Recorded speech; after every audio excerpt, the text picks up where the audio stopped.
back to A Better World. This is your host, Mitchell J. Rabin, and we're very glad you're joining us again today.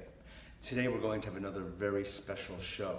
We are on location here in Ashland, Oregon, with Jean Houston at her amazing home. It looks more like a museum, as you could probably imagine from Jean Houston. Jean is, as you all most likely know, is a visionary, a philosopher, a scholar par excellence. She is an extraordinary woman who is having, and has had for many years, decades actually, a major effect on the world in helping people on a personal level come to an understanding of their own potential possibility of growth as a human being, i.e. her book, The Potential Human. And she's been a leader in the human growth, human potential movement for many, many decades. She's really one of the founders of it, you could really reasonably say. Now she has taken off into a whole other level of quantum effect on this planet. And we're very glad to have Jean with us today.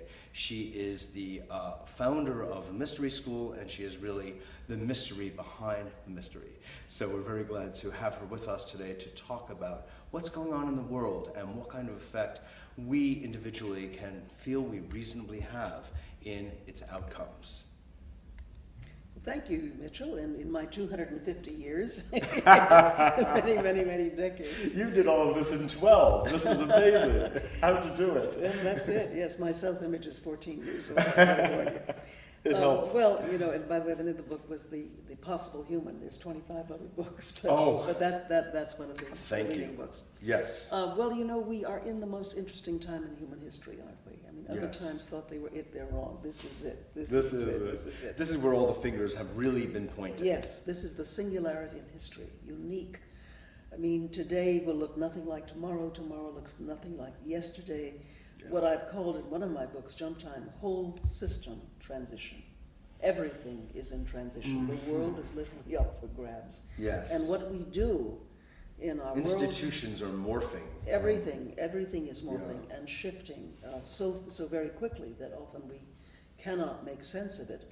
I remember once having to run around San Francisco looking for a Kinko copier for my speech I was to give to a global forum. And the Bulgarian cab driver said, "It is so strange. Yesterday I was at the birth of my first child, and it was very messy and very beautiful, and maybe that's what's trying to happen in the world today, you know." Right. And it is that. We are in not only whole system shift, we are in a birthing situation. Mm-hmm. And what we do with our humanity in the next 10 or 15 years is going to make the difference as to whether we grow or die.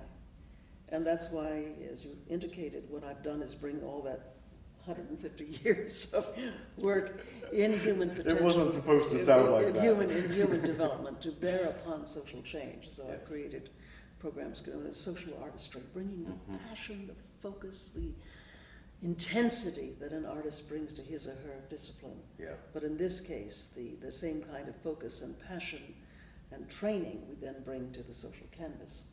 And I've worked now in 100 countries and intensely in 40 cultures, and I work with the United Nations and other international agencies. And what are you doing? What is the real interface between you and the United Nations at this point? Because I know you're in developed countries. Well, working with the United Nations Development Program, with UNICEF, and now with UN Habitat, we are training leaders in their own development in the light of social change. Now, it isn't just one-on-one, it's often great groups of leaders, as for example, we've worked in Albania, in Kenya, with delegations from Uganda and Tanzania, the Philippines, the Eastern Caribbean, Nepal, and now very recently, just several months ago, with leaders from 12 Asian countries up there in Kathmandu. That is fabulous. And this continues. But we find that most people, given the opportunity to re-envision the world that they want, given training, given commitment, given the passion for the possible, will find that they can think in new ways, they can be far more creative, much more expressive, have much more courage and compassion than they ever thought they could. And that's what we're doing. So many leaders the world over